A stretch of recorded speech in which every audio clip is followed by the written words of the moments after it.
Hello, everyone, whenever in the world you're joining us from. My name is Mirsad Kriještorac, and I am a senior researcher at the Bratislava-based Minority Issues Research Institute, also known as MIRI. And I will be moderating this MIRI seminar on current affairs. Welcome to our celebration of the Global Human Rights Day and the conversation about the importance of the International Criminal Court for the protection of human rights. Today, we are talking with Rebecca Schutt, the Executive Director of Citizens for Global Solutions, which is a part of the Coalition for ICC. The coalition is a network of various civil society organizations in some 150 countries, working to support independence of the ICC and fighting for global justice for war crimes, crimes against humanity, and genocide.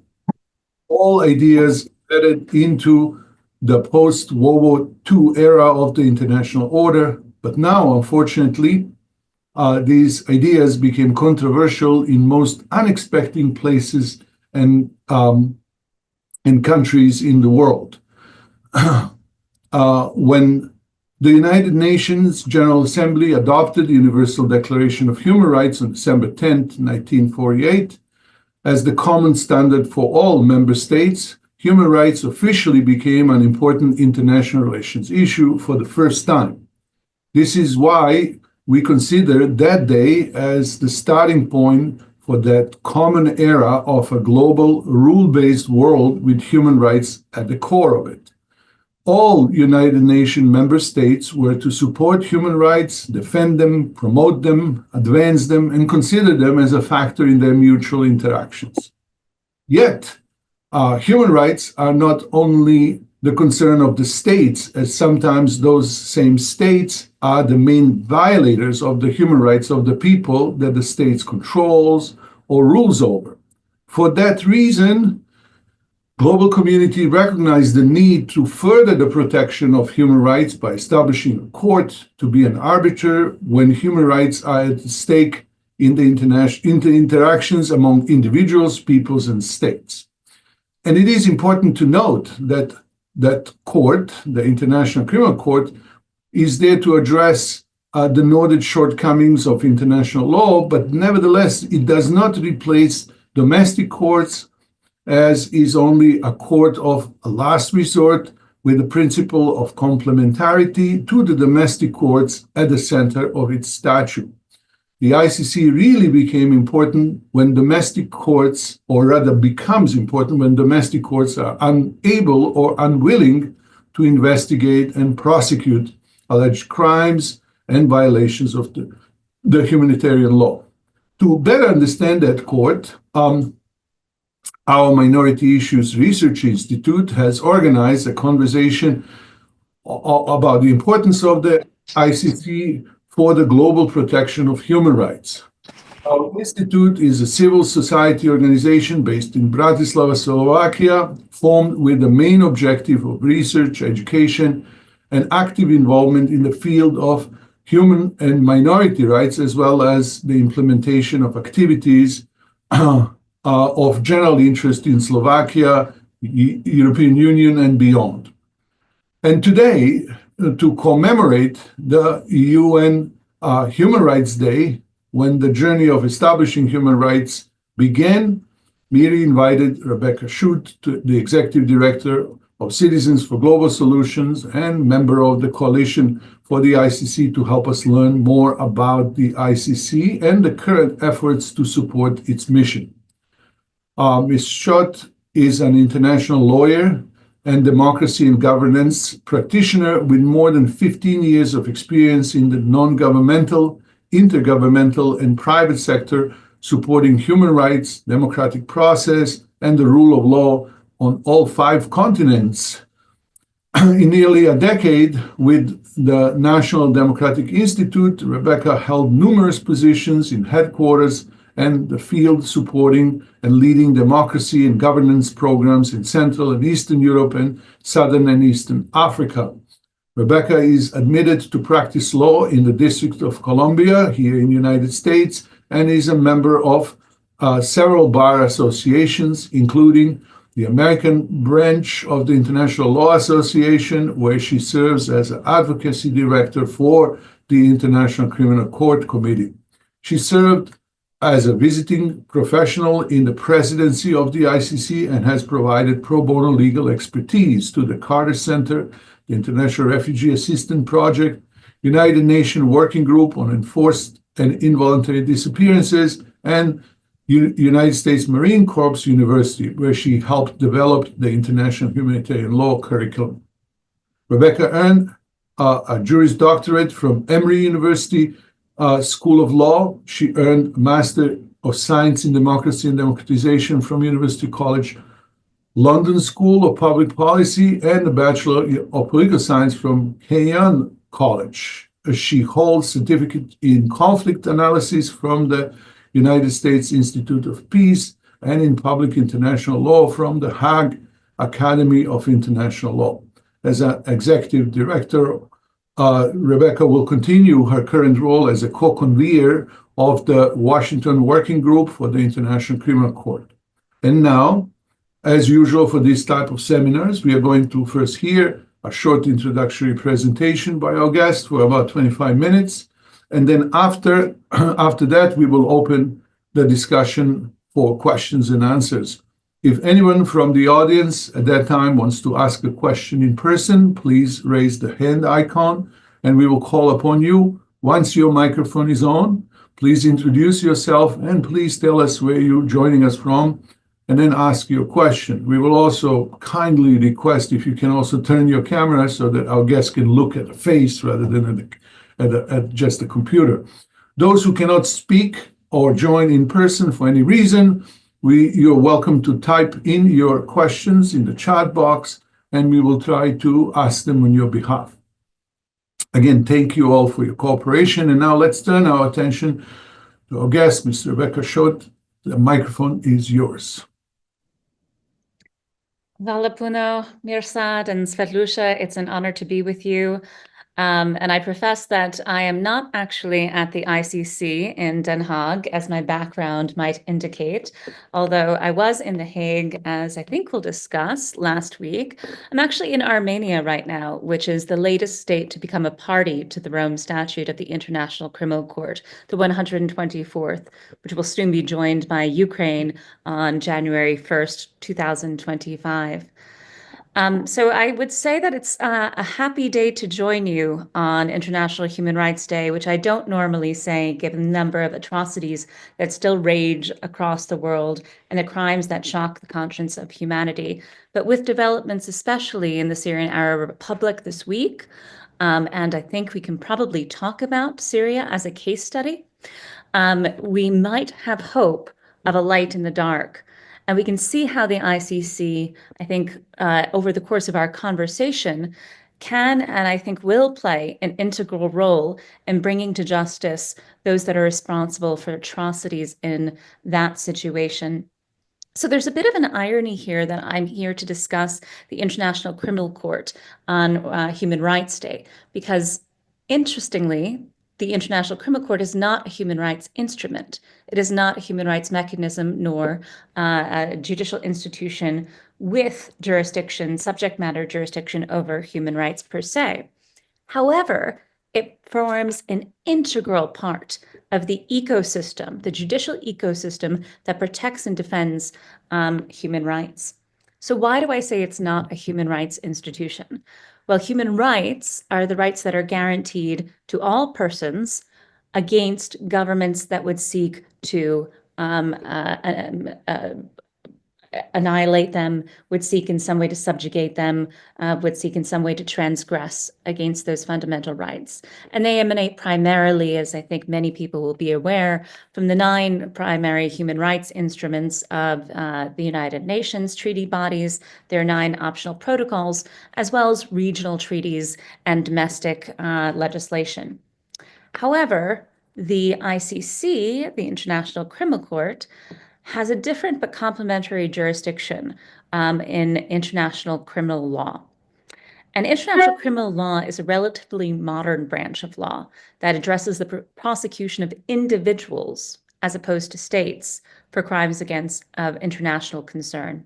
And this is what Mirsad was alluding to at the beginning, that before the ICC, there was no mechanism other than ad hoc tribunals to hold to account individual perpetrators of the worst crimes known to man, or humanity, I should say. And I do want to take this back, if you'll indulge me for a moment, a little bit further into the origins of international law, because the story doesn't really start in 1998 when the Rome Statute got signed, or 2002 when the ICC started its business. It doesn't even start in 1945 with the UN Charter. It goes back much further. So we can trace the origins of international law to thinkers like Hugo Grotius, the father of international law in the 17th century, who laid the groundwork and the Grundnorms by arguing for universal principles of justice in wartime. Patricia did it. Good for her. I think somebody might need to mute. And really, international humanitarian law, or the law of war, was where we saw the international law field start to coalesce at first.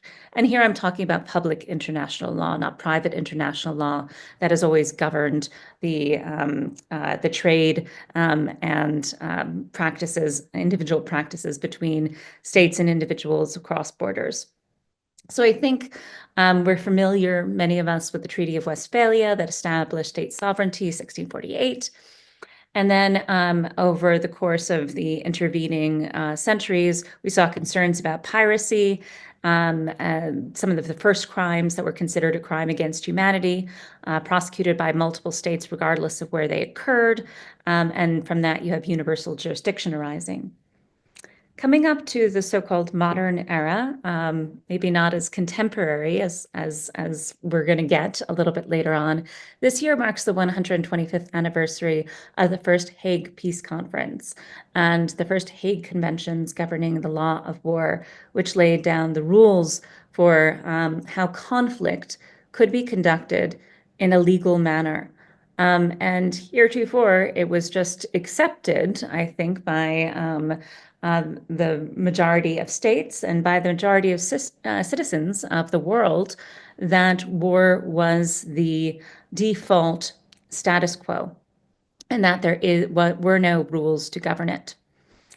But with the Hague Conventions, we got a number of important rules, including regarding the treatment of prisoners, protection of civilians, that led the way for the Geneva Conventions and the early proposals for post-war accountability in between the post-war First World War, and then institutionalization post-Second World War with the Nuremberg trials and the Tokyo trials. And the Nuremberg trials and the Tokyo trials were the first time that individuals had been prosecuted for war crimes and crimes against humanity, and at that point, crimes against the peace. But we'll talk about that. That is not in the Rome Statute of the International Criminal Court.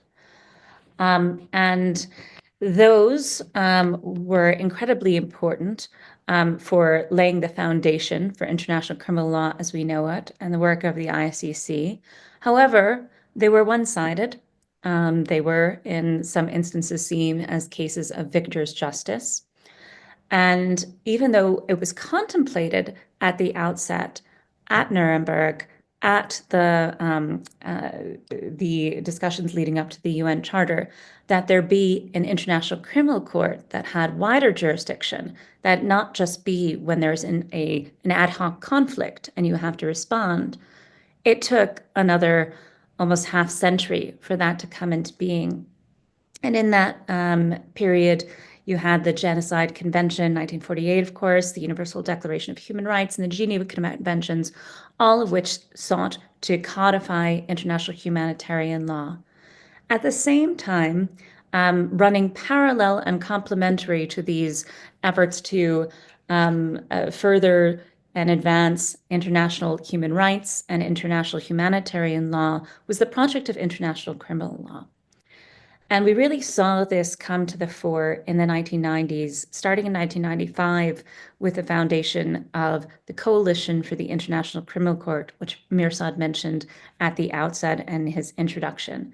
And this was kind of revelatory, not kind of, it was revelatory. And if any of my betters are on the line, including the great Bill Pace, who led that effort, many others who probably were in the rooms where it happened, I am a little bit chagrined to be telling the story to you as opposed to having you share it yourselves.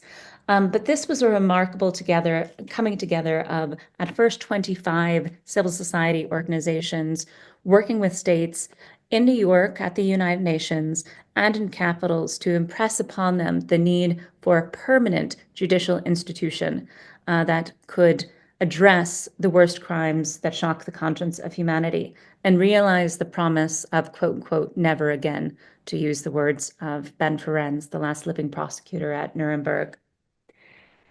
And what came about over the course of many deliberations, not only in New York, but in capitals, assiduous advocacy with states, what would become states parties and what would become non-states parties to the Rome Statute, was the foundational treaty of the International Criminal Court. So the International Criminal Court has jurisdiction over 4 core crimes. And one of them has a little bit of an asterisk. The 4 core crimes under the court's jurisdiction are genocide, crimes against humanity, war crimes, and the crime of aggression. The crime of aggression was previously titled or contemplated under crime against peace, but it is an assault on the sovereignty of a state party. However, there are numerous caveats, and the amendments with regards to the crime of aggression have not come into force for all states parties to the ICC. So the ICC has 124 states parties, as I mentioned, soon to be 125.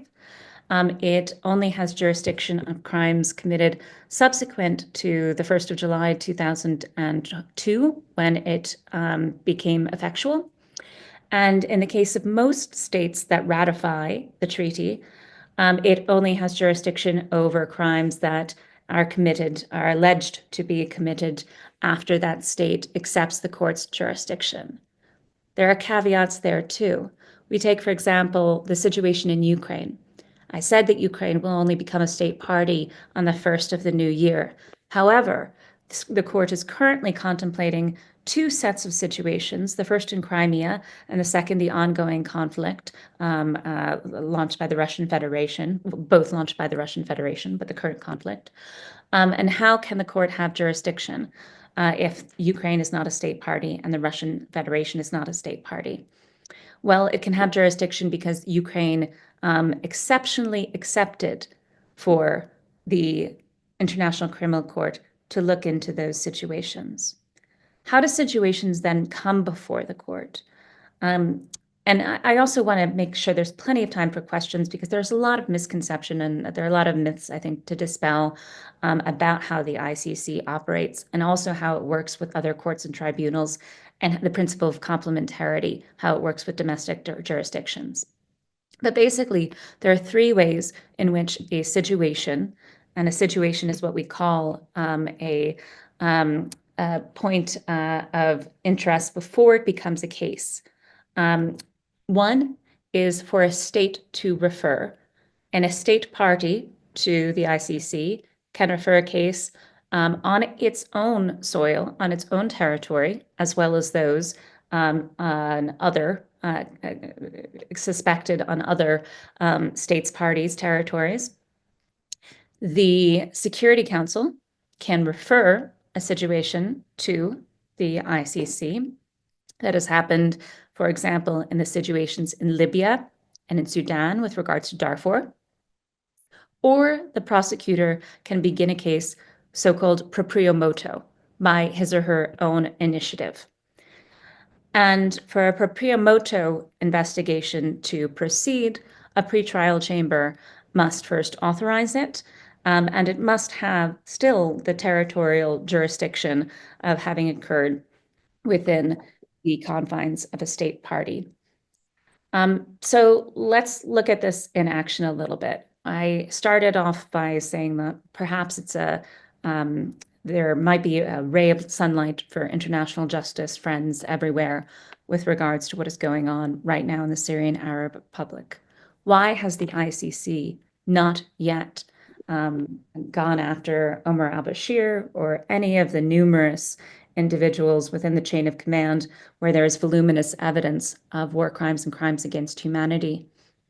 Well, Syria is not a state party to the Rome Statute, and the case could not begin proprio motu. During the previous prosecutor's tenure, when the evidence began to accumulate and accumulate of the atrocity crimes that were being committed within the Syrian Arab Republic by the regime of Bashar al-Assad against his own people, the prosecutor went to the Security Council and begged for the largesse, for the mandate to investigate within this context. Over the course of that time, over the course of the few years that the ICC tried that strategy, the Russian Federation, often with the support of the PRC, the People's Republic of China, used the veto power, I believe something like 17 or 18 times, not only to prevent any ICC investigation from going forward, but also in instances of humanitarian aid and just statements of condemnation that were vetoed. Now, with the regime change, Syria could potentially follow in the footsteps that Ukraine has paved, where it could accept the jurisdiction of the court if there is a body or an entity or a set of individuals to do so. And it could potentially accept the full jurisdiction of the court as another state party. It took years for Ukraine to accept the full jurisdiction of the court because it required, in the case of its domestic legislation, a constitutional amendment. Likewise, here in Armenia, which joined earlier this year and has been suffering atrocity crimes within its soil, within contested soil, and recently had an act of aggression, experienced a war of aggression. There was, I think, a lot of foment, a lot of interest in joining up to the International Criminal Court.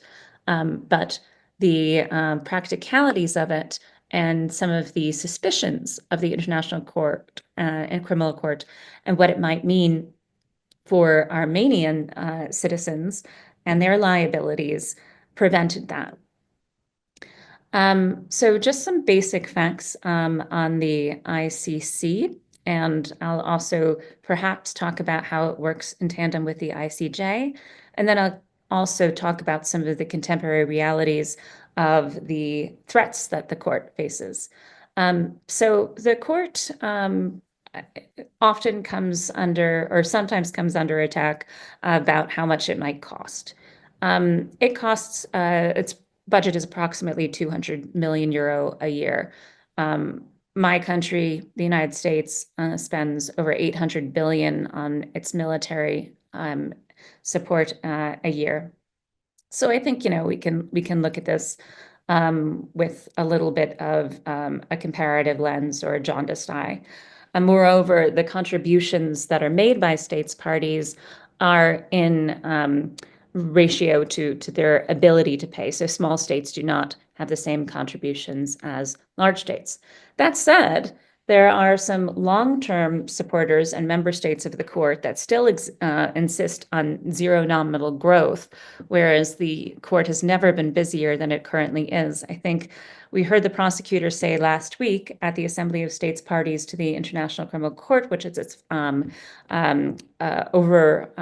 overseeing body, its administrative body, that the Office of the Prosecutor has collected twice as much evidence in the last year as has been in the last, since the court began its operation, due to the number of ongoing situations, the number of ongoing cases, and the number of victims and potential witnesses therein.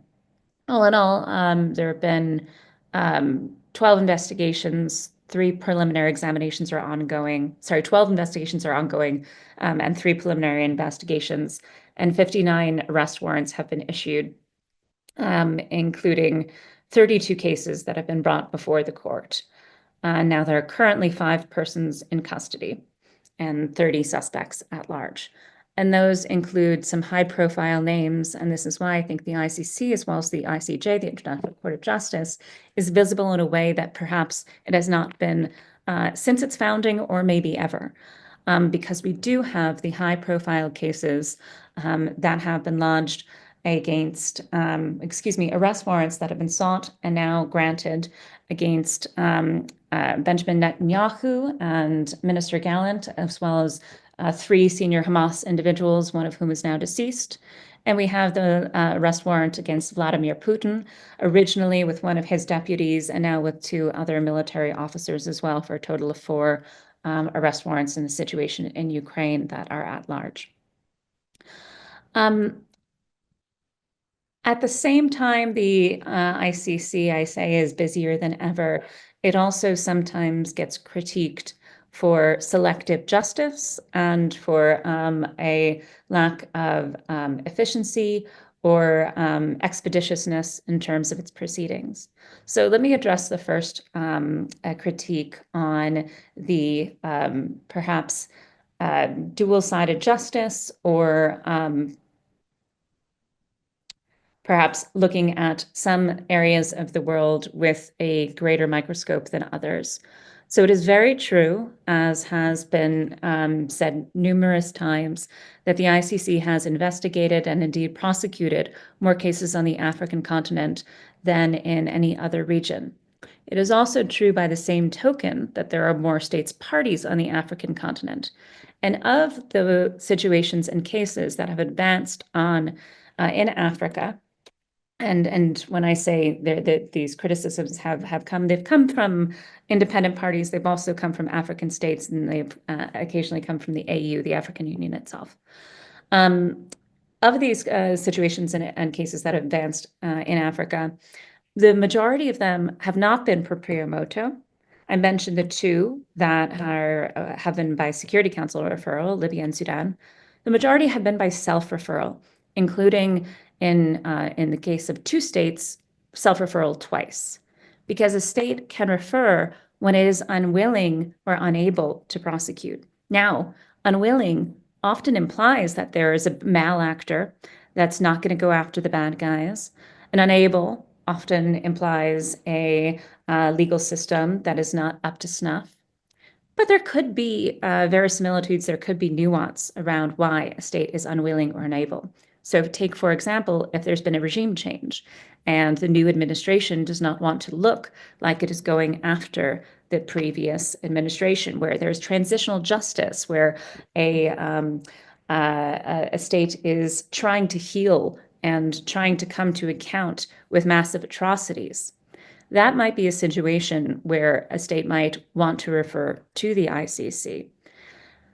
And it might be the case that they are unable because of the sheer amount of evidence that exists, the number of witnesses, and the complexity of these cases. One important innovation of the ICC, when we talk about victims and witnesses, is their unusual and I think sui generis role before the court. So first of all, when you look at the ICC, when you look at the courtroom, not the outside like you're seeing here, but you can stream online the court proceedings, there are 3 sides of the venue, and then the judges, the bench at the front. And there you have the prosecution, the defense, but then hidden from sight, protected for their safety, are the witnesses. And they have their own representation before the International Criminal Court.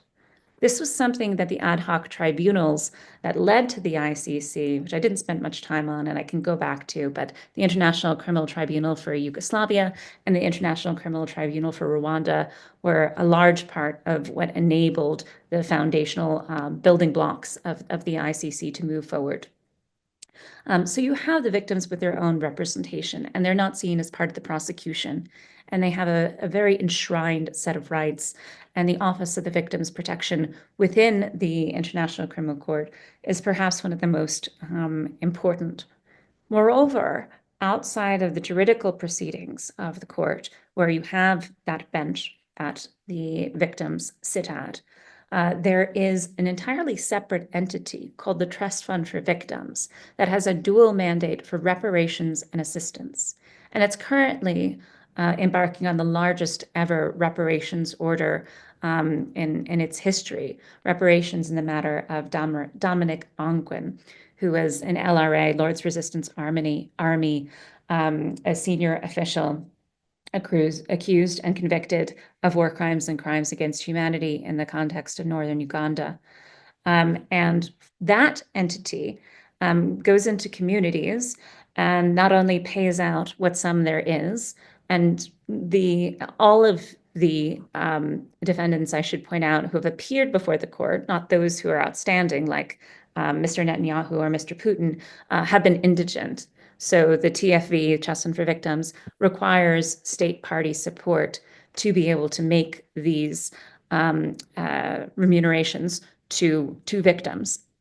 But so in all of these cases, there is an enormous amount of time spent with community members and victims and survivors and specialists across sectors to try to understand the needs of the community and where not just these funds, but the time, the energy, the healing is best spent. That has been one of the major innovations of the court. I can speak to a couple more innovations of the court before maybe going to the threats that it faces. It has significantly advanced the definition of gender justice as we know it. So beginning primarily with the ICTY and ICTR, we started to have codified under international humanitarian law gender violence and gender and sexual crimes as war crimes. We see this in a continuous evolutionary process before the ICC, and one that is by no means complete, because while the Rome Statute was by far the most innovative at its time, that time was 1998, and in the intervening decades now, we have seen, I think, a further diversification of how we view the concepts of gender and how we view victimhood and how we view criminality with regards to that area of both humanitarian law, but also crimes against humanity. And that would, for example, encompass concepts like enforced pregnancy, forced marriage, and now in the context of Afghanistan, perhaps even gender apartheid. So we see the Rome Statute in evolution all the time. I mentioned that I was at the Assembly of States Parties last week with a couple of colleagues who are on the line. Nice to see you. And there we had side events that ranged from individual situations that are ongoing, Myanmar and the Congo and Sudan, to those that have not yet been contemplated and where pathways to justice look perhaps faint, like DPRK, Democratic People's Republic of Korea, and the perhaps stretching of the Rome Statute or expanding of our definitions and conceptualizations of international law in the ways in which I've mentioned and many others. For example, introduced this year were proposals for amendments to the Rome Statute to enshrine the crime of slavery as not just a war crime where it currently exists, but also as a crime against humanity, and the slave trade under both crime against humanity and war crime. And if anyone's interested, we can talk about why it's important to have slavery is in both and why it's important to have both slavery and the slave trade. And we also had a proposal brought by Vanuatu to make a fifth crime a compulsory jurisdiction for those parties that accept the Rome Statute, and that is the crime of ecocide. And that definition that Vanuatu is using was promulgated by a group of experts a couple of years ago. And it was very interesting to be in The Hague this past week because the ICC Assembly of States parties coincided with the first week of oral testimony in hearings before the International Court of Justice on the obligations of states with regards to climate change. And so you see kind of how these two institutions are working in complementary fashion, hopefully.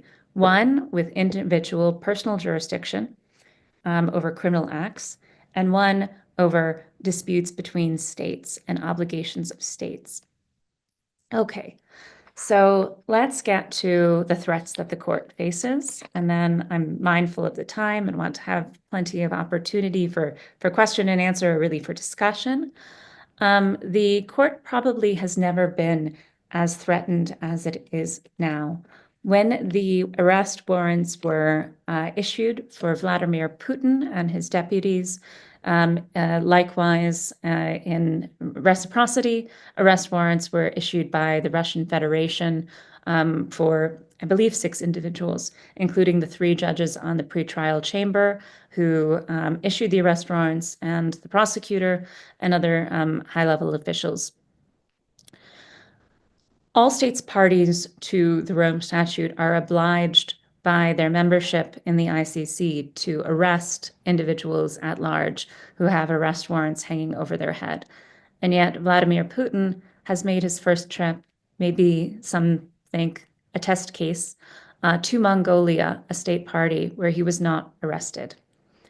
This follows very clear jurisprudence that the court issued when Omar al-Bashir, the then president of Sudan, traveled extensively throughout Africa and to Jordan, to state parties and non-states parties, while he had an arrest warrant that was outstanding.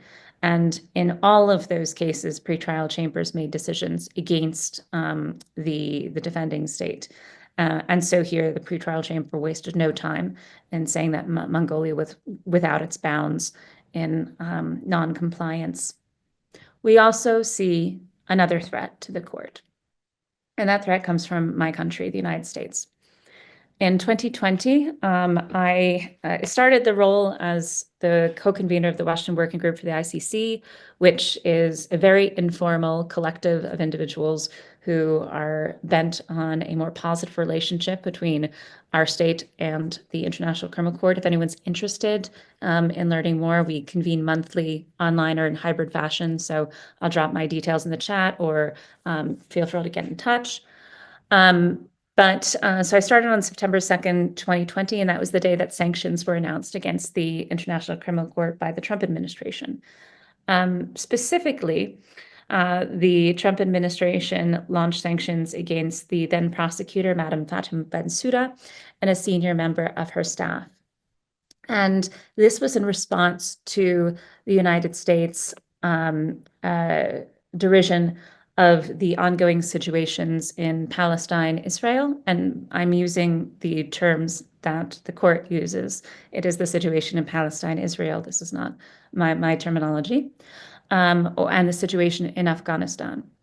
And while the United States is not a state party and has numerous protections, including most particularly the American Service Members Protection Act and subsequent amendments thereto, to protect itself and its individuals from prosecution by the court, this was seen as an affront to U.S. goals at the time. The sanctions were only in place about 4 months, and they were challenged in U.S. Domestic court and 2 different cases in federal court. But because they were only in place 4 months before being mooted by a change in administration, they didn't have time to come to resolution and run their course. In one of those cases, however, there was a preliminary injunction. And the named plaintiffs in those cases included law professors and activists, civil society activists and leaders who had dual citizenship, who could, because U.S. citizens cannot be subject to sanctions. And one of the cases was led by the American Civil Liberties Union, the other by the Open Society Justice Initiative. Today, we face, I think, a far graver threat to the court from the United States.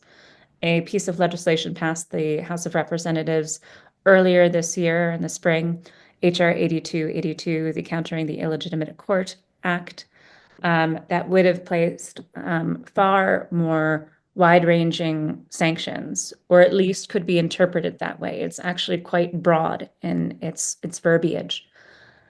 While it narrowly avoided a markup, i.e. going to the next stage, going to being considered by committee in the Senate Foreign Relations Committee, which would have paved the way for it to become law, that was only by a hair's breadth. And the legislation itself also opens up the possibility, while U.S. citizens cannot be subject to sanctions, we can be subject to other penalties, civil and potentially even criminal. And so there's been this, not yet, but there's the thought of a chilling effect on civil society for those who support international justice, for those who support human rights, and there's a definite need for action. With the incoming Congress and with the incoming administration, I think it is likely it's not a question of if, but when we see similar legislation or executive order. The 2020 sanctions were launched by executive order, lodged against the court, its principals, and perhaps its cooperating parties, even including individuals like myself. So we see a very busy court. We see a very huge need. We see the ways in which it can respond to ongoing crimes, and the ways in which it can't, the ways in which it has been creative in expanding the jurisprudence and the corpus of international law. We can give examples of, I worked on the case in a pretrial chamber of Myanmar, the Bangladesh-Myanmar situation, where jurisdiction had been illusory because Myanmar is not a state party to the Rome Statute, but Bangladesh is. So therefore, there is a case before a situation being considered under investigation before the International Criminal Court over the crime of deportation of the Rohingya people. No other crimes, unfortunately, but deportation being seen as a continuous crime. Whereas there's also a case before the International Court of Justice brought by the Gambia under the Genocide Treaty, under the Genocide Convention. The ICJ, I will also point out, has been busier than ever before with 4 genocide cases alone, as well as numerous other atrocity cases. And we have mentioned the groundbreaking case on the request for advisory opinion on the obligations of states with regards to climate change. So all this to say, there is much work to be done. We might say Happy Human Rights Day, but I think we also say in solidarity, let's keep up the work that we need to do going forward. I'll end my opening remarks there. Well, thank you very much. It was very informative, and as you said, you clarified a lot of issues because there are a lot of talk about the International Criminal Court, and things are being said that are not correct. And so it was excellent that you did lay down the whole infrastructure, and so we now know better about it. And it is scary with what you have ended. That's what I said in my opening, that from most unexpected places, we have now this sort of pressure. And so the question is, would all these joint efforts survive? And we can address that, how we can do that, and in which way the people can support it. Perhaps I also was to ask how people can join the coalition, and to what extent coalition will be affected by all these things. And if you recall, they actually passed a law in 2002. It's called Hague Invasion Act, right? And it was at that time the Congress had passed a law that essentially provides the United States opportunity to essentially go into Hague and liberate anybody. And so it's quite extraordinary to see this moment in time. We never thought it will happen. But let's see, please, people who are present, go ahead if you have any questions, any comments before I. It was quite an interesting introduction. So anybody, please join with the question.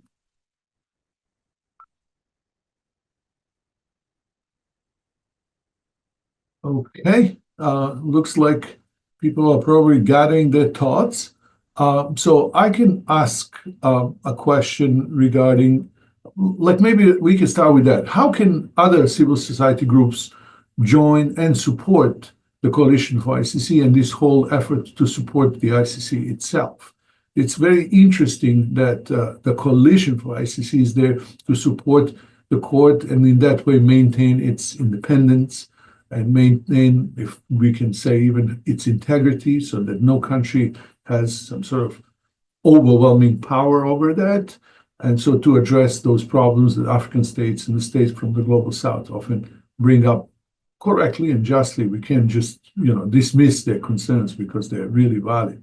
So how can other civil society groups join, whatever they may be, not necessarily in the United States, but we have people from all over the world, and how can they support the coalition and the ICC?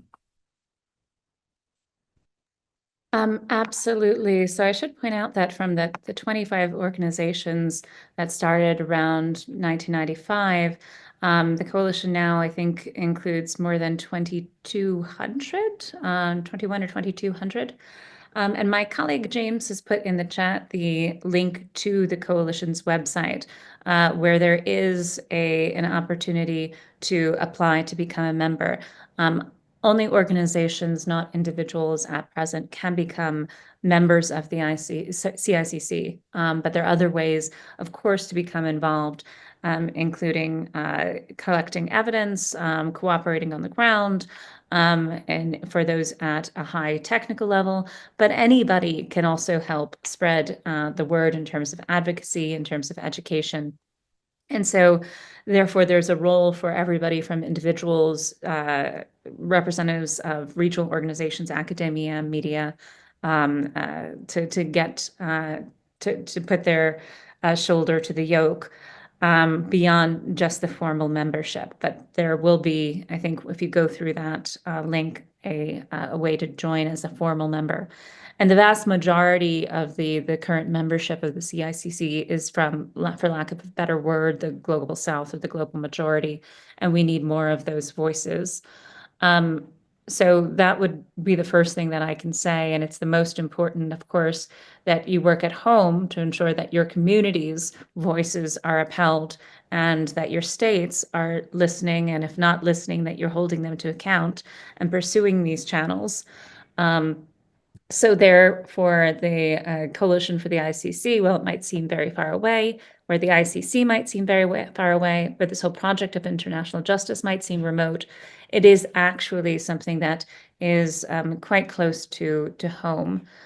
So I hope that answered your question with regards generally to the CICC membership.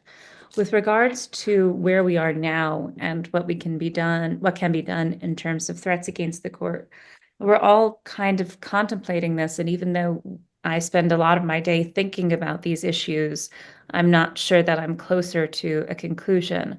Over the last, since 2020, especially, the last 4 years, there's been assiduous advocacy in my state to counter some of the myths and misconceptions about the court, and to countermand threats against it. But here we are. And so what do we do to preserve the court and preserve the whole project for which it stands? And I'll just say a word about how dangerous sanctions could be. And I don't want this to be too negative a talk, so hopefully we'll end with some uplifting words. But I think this is important to get this particular message out. The sanctions as contemplated now in the draft legislation that nearly passed our Congress in the United States could have the effect of debilitating the entire court. What does that mean? That means not the situations that I don't mean myself personally, I'm speaking proverbially really about the United States or other countries that fear the court's jurisdiction in certain situations. It doesn't mean just those situations. It means all situations. It means all cases.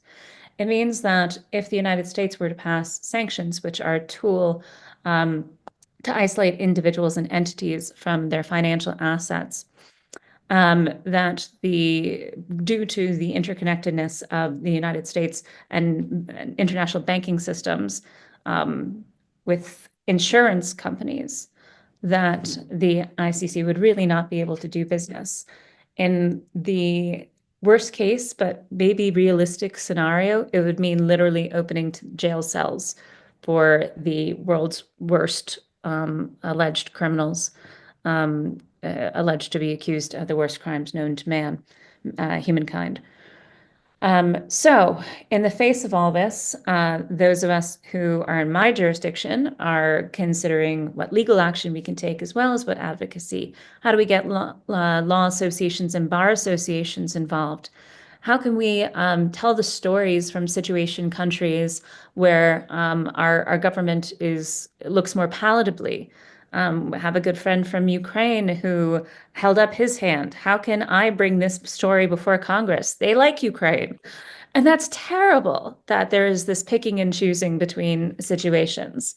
Tactically, as somebody who wants to see the ICC continue, these are some of the gambits that we are attempting to make.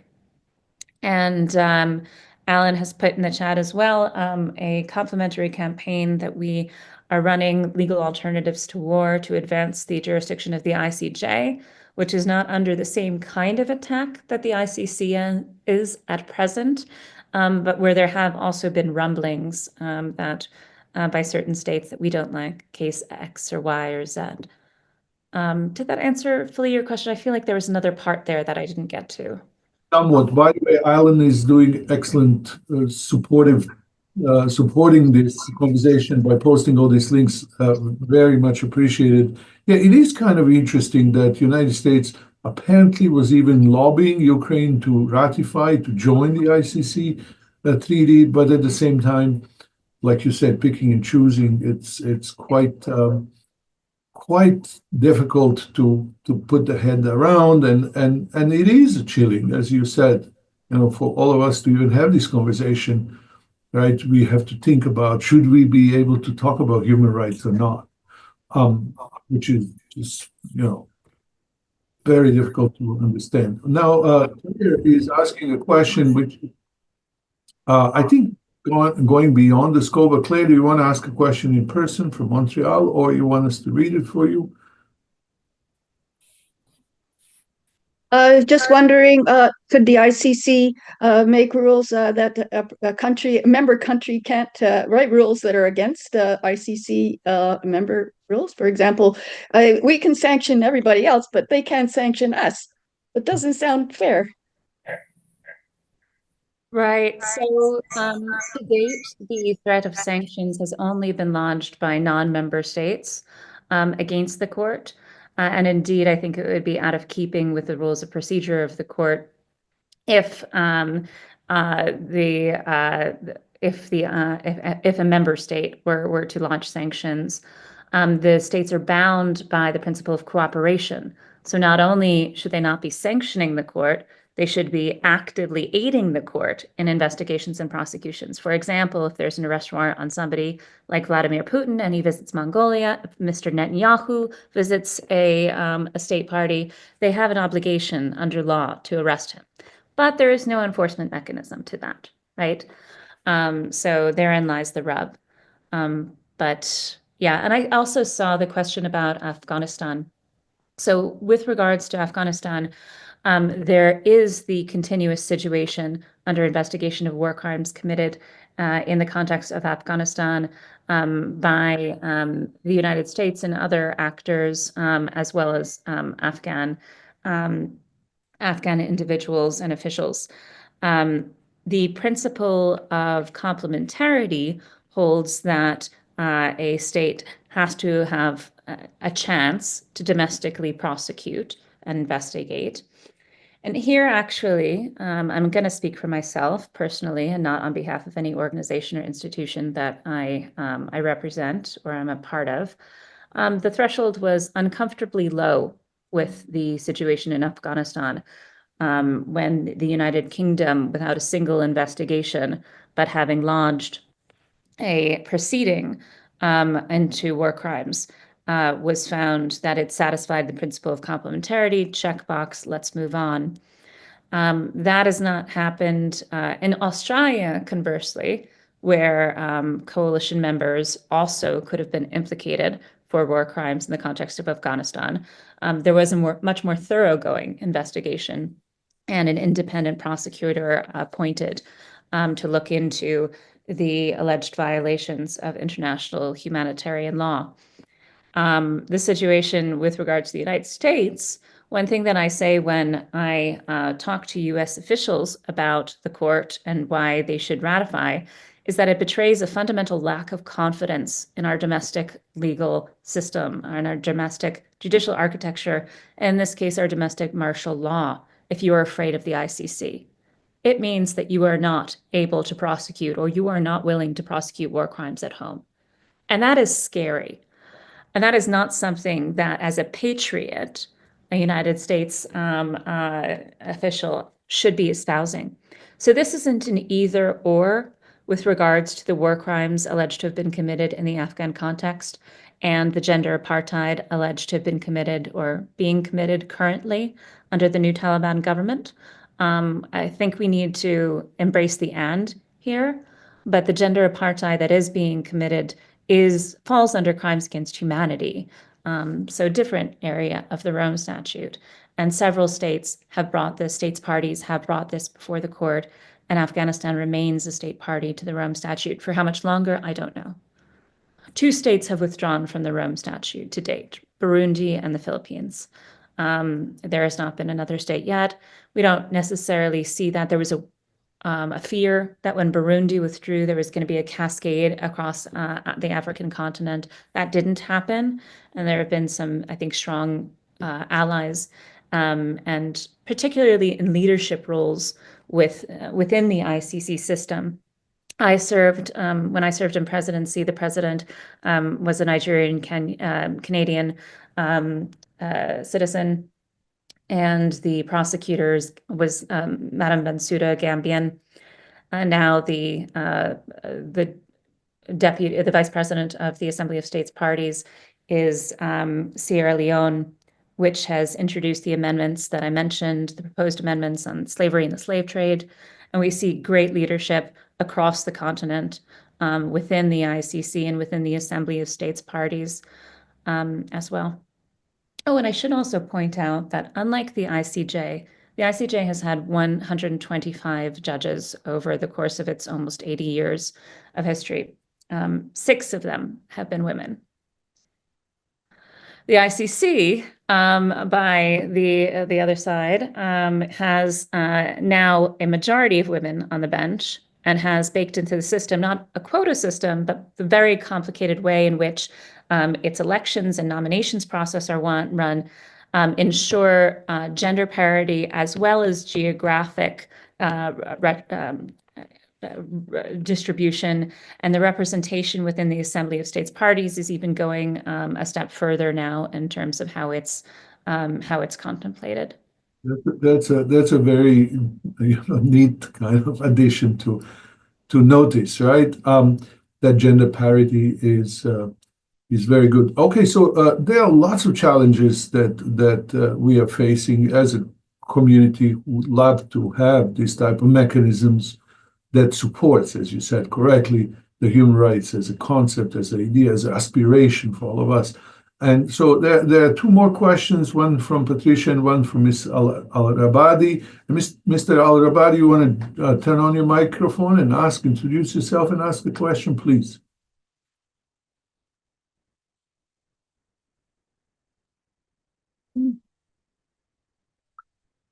Okay. He typed in the question and he says, do you think there is a need to expand the scope of the International Court jurisdiction to include some non-traditional cases that have a major impact on the future of humanity and international security, such as those relating to climate change, technological advancements or developments, artificial intelligence, or manipulation of human genes so as that's a new level, a new height, and I think maybe this is some future aspiration. Or what do you say about these projections? I think these aren't that far off in terms of projections. This is why I called it a continuous evolution of international law in my opening remarks, taking these a little bit at a time with regards to technological developments and new methods of war, means and methods of warfare. The 2010 Kampala amendments did include significant advances when it came to biological and chemical weaponry, but they did not then contemplate AI. And so that's actually very much on the table. And that's very much being contemplated not only within the ICC, but of course within all corridors of international humanitarian law, with the UN as well, so the ICC not being a UN entity, the UN as well having numerous expert groups trying to get to the bottom of what are the obligations of, in the sense of the UN states, and here, how do you have individual criminal responsibility when it comes to AI methods of warfare, and how, for example, would you land upon command responsibility when the end of the line of the command is a drone, or the beginning of the line of, it's something that is very much ongoing, and there is a working group on that. With regards to climate change, we've talked about the advisory opinion before the ICJ and then before the ICC, in addition to the consideration of ecocide being a fifth crime under the Rome Statute. The current prosecutor has also made it a stated priority of his administration, that to look at the existing environmental crimes and prosecute them seriously, investigate them seriously, which fall under war crimes currently. And those could be expanded upon, and those could be deepened all the time. And then with manipulation of human genes, here I'm a little bit more out of my depth, but when you look at attempts at genocide that look at reproductive attempts to control reproductive systems, when you look at some of the legacy of the ICTY in particular, we can see how that might, down the line, go perhaps to genetic manipulation with a couple of steps. Yeah. What I said if we just survive these current problems that we are facing, that's in that sense, I was thinking like down the line, but this is, as you said, very much case. I'm part of the Uyghur human rights efforts, right? And they are major problem for them is also use of technology, to spy on people and to control them in every way possible, which essentially certainly violates the human rights. And it is interesting, since we mentioned that there is a coordination or some sort of cooperation of large institutions which are outside of the problematic area, for this matter, in China, from the West, that cooperating with the government, often in transferring technology, which then becomes used for these type of grave violations of human rights. And, so it is going to be a challenge for court or the whole system to address these problems, like you said, to establish the chain of responsibility. Patricia asked a question, how can we motivate our governments to take more initiative to promote the ICC? And Patricia, if you want to join in person, please welcome. If not, that's the question she asked. Well, Patricia, if I remember correctly, you're from Montreal, and so you are from a state party, and a state party that's been incredibly active, that has been a recent vice president of the Assembly of States Party, the great ambassador Bob Rae. For you, as a citizen of a state party that also has a serious alliance, has a great friendship with a non-state party, Southerly, I think it is keeping the ICC in the eyes of your elected officials and holding up and responding to the threats that non-states parties like mine place. Every individual, every state and every citizen actually coming from different constituencies and nested identities will have a different way of expressing themselves when it comes to defending international justice, international human rights, and the ICC in particular. You know, for me, I outlined some of the strategies and tactics that I have to use in the United States. Many of you are not in that position. Some of you are in the position, maybe, where your state is on the fence, is considering ratifying. That would be wonderful, to show the success stories of the court, but also show, and this is an important thing coming back to the CICC, to be an ally of the International Criminal Court or the International Court of Justice is not to have blind allegiance. It is to be a constructive and at times critical friend of the court. And so that also means pointing out where there are deficiencies or where there are areas of improvement. And in a case like mine, I say, well, if you're not in the room where it happens, you can't have a voice in how you would like the International Criminal Court to move forward on things like judicial nominations, up to the most controversial about specific situations and cases. The Uyghur matter is devastating because there just does not seem to be a pathway right now, and there just does not seem to be any notice given to that situation and the incredible plight of the Uyghur people compared to other situations which get way more attention in the popular imagination and for that matter, before the courts. So it's incumbent upon us that follow these matters to bring them to our policymakers and elected officials, and to continue to spread the word. I mean, if 25 organizations, civil society organizations, could will this court behind me, proverbially behind me, into being, and 25 years later, we have seen justice for victims and survivors, not, of course, to the level that we'd want, and with many still outstanding, and many corners of the world untouched by its judicial imprint, then we should take, I think, and this is hopefully going to be my uplifting note, I think we should take solace that what we're doing matters, and that the momentum and that the solidarity and that the work and the advocacy all mean something. So I can give you some concrete examples of letter writing campaigns or on various issues, or more generally in support of the court.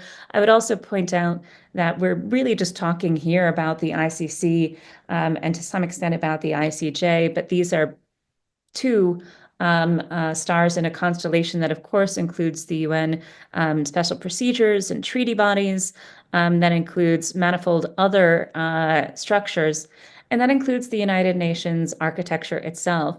And here, I represent Citizens for Global Solutions, which is the United States member organization of the World Federalist Movement. The World Federalist Movement Canada is currently agitating and I think achieving some forward movement on a resolution, a request for an advisory opinion on a resolution for, excuse me, let me start over again.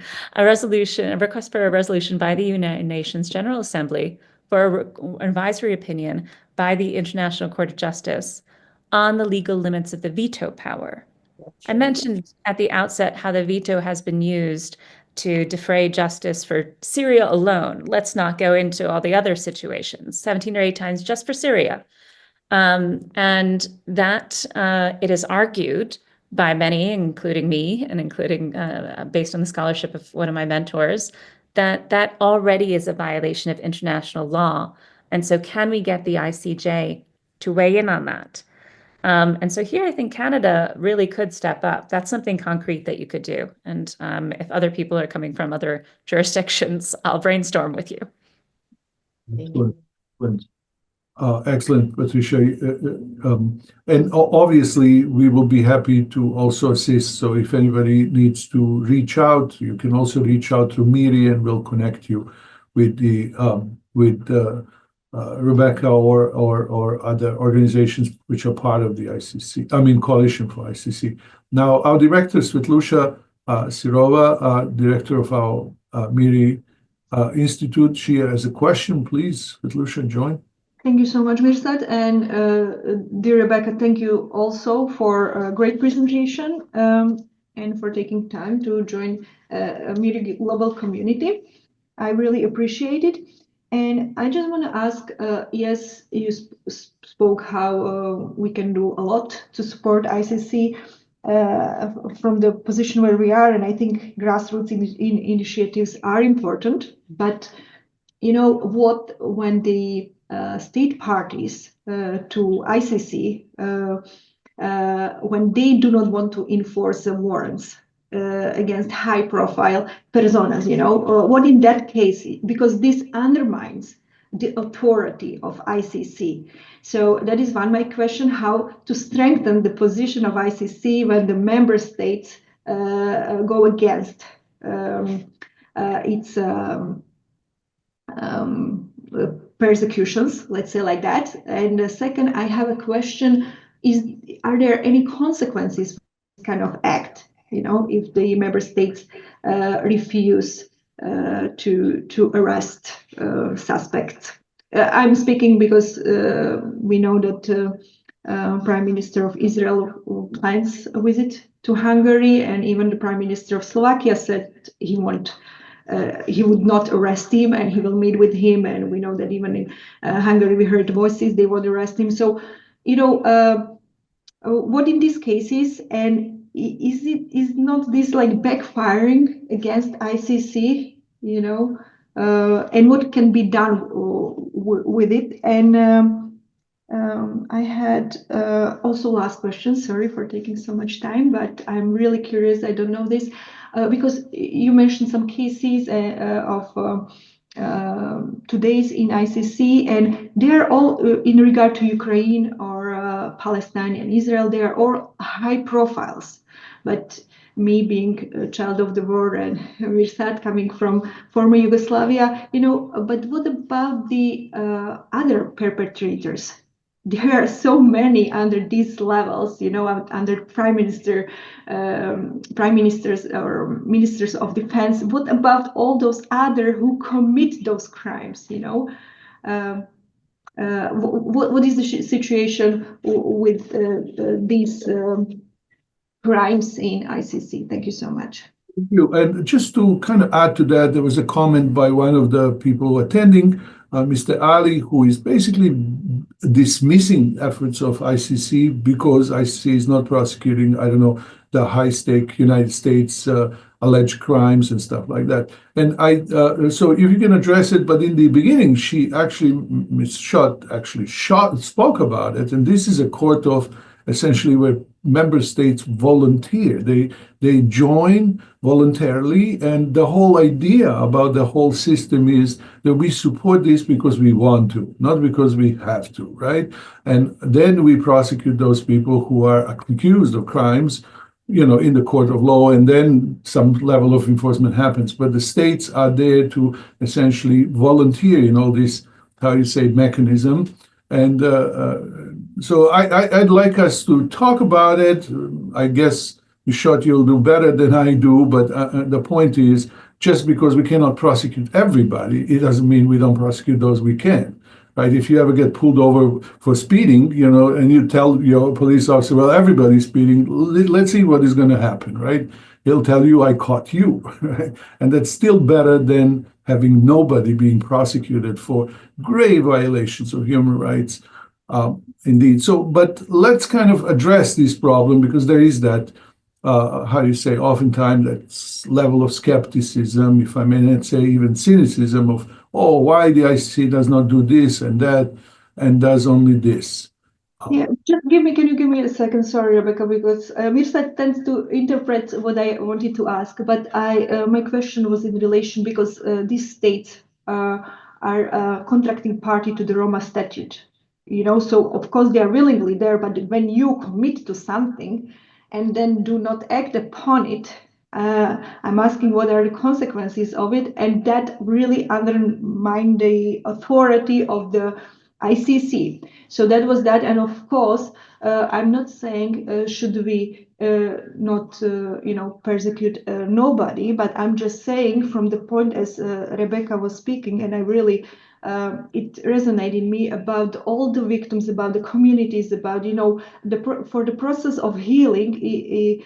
I think it need to be done much more, that all the people who are not only fulfilling the orders from top down, but actually commit crimes, rapes, violence, that they all face accountability for those acts. Thank you. Svetluša, I think that's an excellent point. So by design, the Rome Statute was intended to go after the high level or maybe mid-level perpetrators. That was never meant to be at the exclusion of justice for other perpetrators further down the pipeline. This is partly, of course, a matter of capacity, but it's also a matter of the way in which the Rome Statute is framed, that the crimes need to be widespread and systematic, and that there needs to be a clear chain of command with regards to war crimes, or you would use different verbiage with regards to crimes against humanity or genocide, a clear linkage made. That's not to say that I think the ICC, even if it doesn't issue arrest warrants for the lower level offenders, we can't call rapists and murderers lower level, but on the totem pole, these are still egregious crimes, of course, that the Rome Statute and the ICC don't fill an important purpose in bringing them to justice. And here's where reverse complementarity, as we call it, comes in.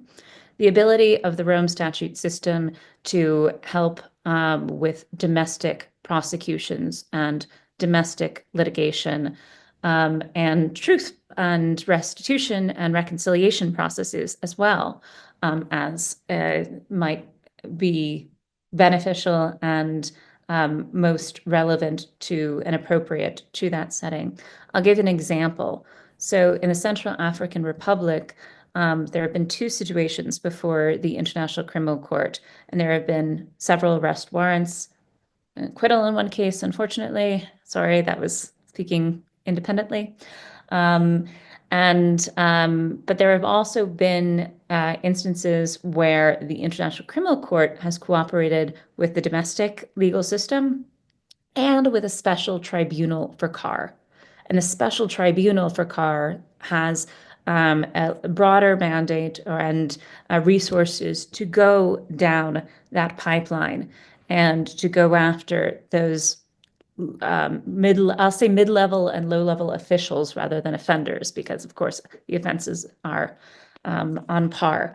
We're not comparing murders and rapes here. So that is a way in which the ICC, I think, can work with within a more complex and diverse international ecosystem of justice to get at all the bad guys. There are also situations in which, like, for example, let's look at Rwanda and let's go back to the ICTR. The ICTR went after the top level individuals, and then the Gashasa courts, community-led courts and tribunals that had a much different focus and different methods of adjudication, less prosecutorial and far more discussion-based. So where those were seen as helpful to the community and more ingrained and in line with the traditions of the affected persons. And indeed, on that side, of course, you saw perpetrators on both or maybe all sides of the conflict, and sometimes impossible to determine victim from perpetrator.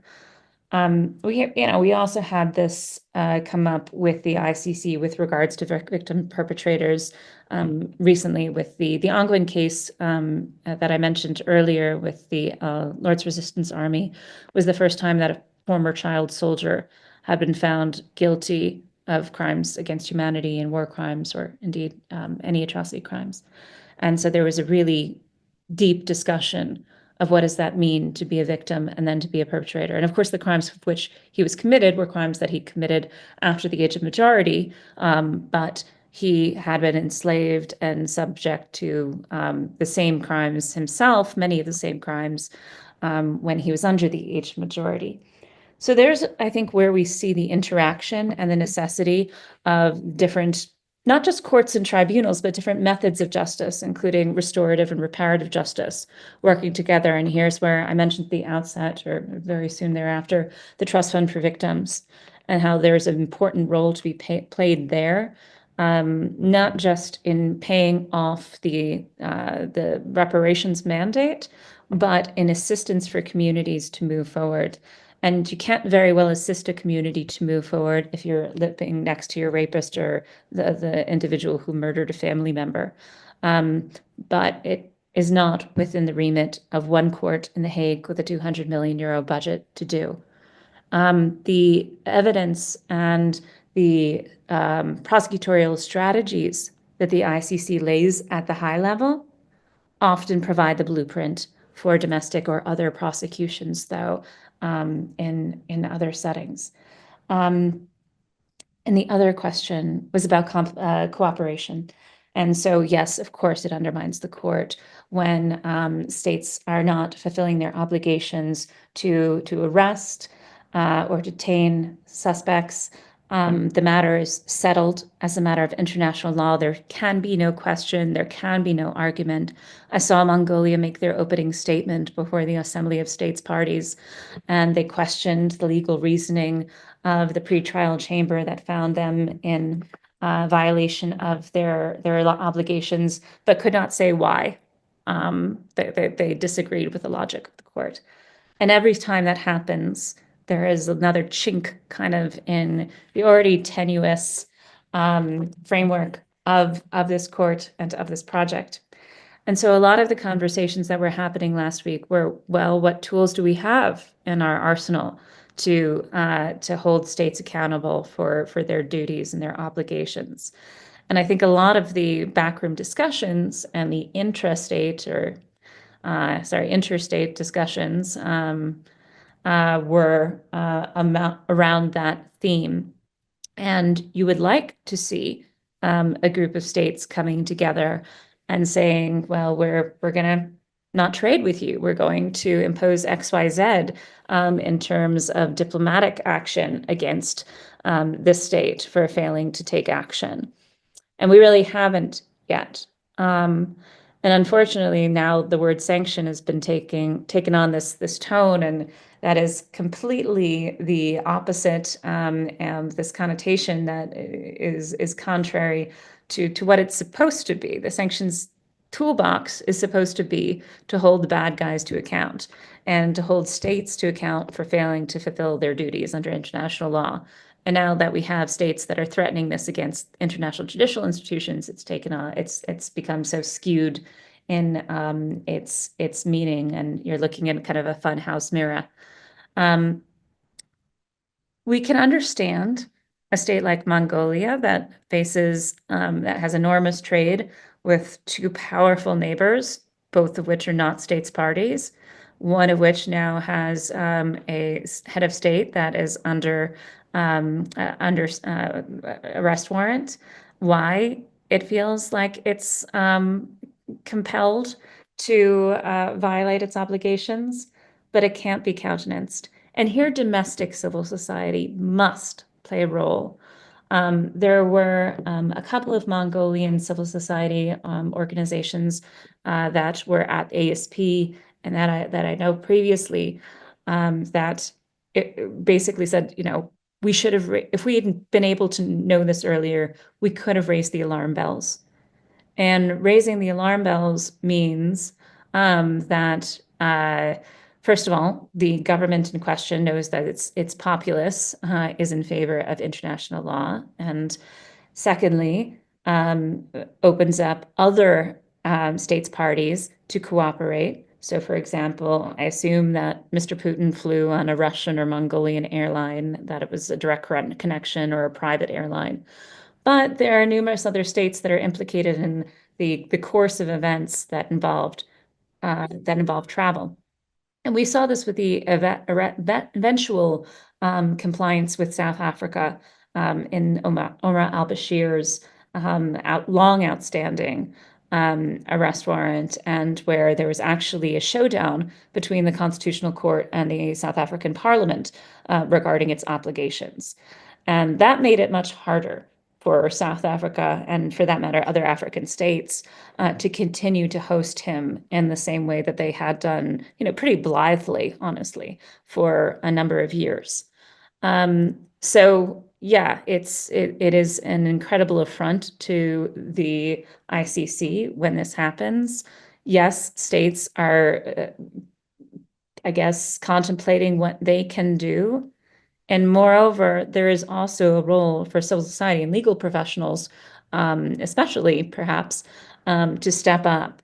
And also, again, some of the travel is very well known. And I think that, Vladimir Putin's visit was a test case, and, he was really trying to push the needle.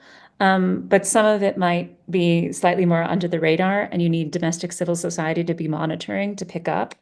Both were the case with regards to Mr. al-Bashir. So those are the things that we can be doing, but none of it's a perfect answer. And yes, this is the problem of the international legal order, that it requires cooperation. That's also the beauty of it, that it is built on complementarity and can uplift domestic institutions when they choose. All right. Well, thank you very much. It is time for us to wrap up. We hope you're going to have a good time in Armenia there, and we congratulate Armenia on joining the ICC. And you can extend our well wishes. But any closing statements before we finish? Well, I would like to thank all of you for your time, for your questions, for your skepticism, as well as for your support, because both of those are what is needed to advance this project. If we are to continue to evolve, if we are to recognize that actually international criminal law and international justice as a concept is a fairly recent phenomenon, we need these kind of open discourses. And we do not shy away. I do not shy away. We at the CICC or WIC or my organization, Citizens for Global Solutions, do not shy away from the harder questions. At the same time, we're facing, I think, maybe stronger headwinds than at any time in the past in jurisdictions like mine. And so for those of you willing and able to lend your voice, lend a hand, and uphold the cause, please, you are more than welcome. And let's bear in mind that human rights and international justice, of course, go hand in hand. Thank you. Excellent, excellent. I was just about to say something along that line, that our international system is built to establish and maintain peace and security, and the concept of justice only recently became kind of important. And so this is basically a struggle that we all have to participate or partake, so that that we get to the point where we can have some sort of justice and mechanisms to support the human rights. Because the challenges we are facing, from climate change to global population, fertility crash, and all these other things that, technological advancements are going to be big challenges, and skepticism is welcome. However, we also want some positive and some well wishes. Yes. So now, Svetlusha, you have raised your hand. Do you want to add something? Okay. So very good. React. Thank you. Thank you. Oh, Patricia, yes. Thank you for your reaction, and thank you for your excellent questions. I hope all of you will join our MIRI newsletter, and so you can be updated with the future programs like this. And again, the happy World Human Rights Day to all of you, even though it was yesterday, but nevertheless, we want to commemorate it, and we want to do whatever we can to support it. Thank you for joining us, and we see you soon. We have an event on Friday. Anyone interested in art and politics, Our director, Dr. Surova, will be hosting that one. It's quite an interesting one. And if you sign in for our newsletter, you'll learn about the future events as well. Thank you, and have a wonderful day, everybody. Thank you. Thank you for the invitation. Thank you to my colleagues, James and Alan, and both have included links in the chat, including how to get involved.